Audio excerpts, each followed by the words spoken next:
Zola, ayan, napakarami nandito lang sa mga patubig ng palayan. Ayan, nandito naman sila idol. Dito rin ako, pugi. Yun, sana all, pugi. Ayan si Idol Lemso, talaga namang desidido sa kanyang mga kinukuha.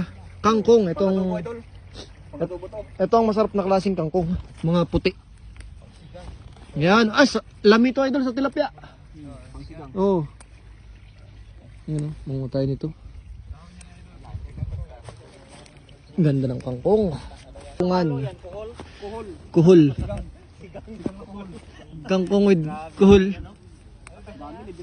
Grabe ang ganda ng kangkong nila dito, mga haba. Dami na. Huwag mo na kunin yung nandyan, idol, kasi pagkain ng mga dalag yan. Pang adobo ba? Pang adobo. Kataong mabuhay. Dami. So yun sila, kasama rin natin sila. Magkukuha tayo ng kuhol. So makukuha tayong kuhol pero nakakita tayo ng kangkong, kuha na rin tayo ng kangkong.